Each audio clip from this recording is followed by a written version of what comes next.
నువ్వు కన్న కలలే నిజమవుతాయి చూడు, అందుకే ఉన్నడు ఈ నాన్నే తోడు.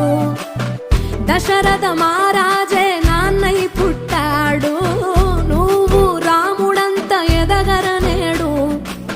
చరితలు ఎన్నడు చూడని మమతల గూడే వీధిరో, సంపద అంటే ఏదో కాదురో, ఇంతకు మించి అది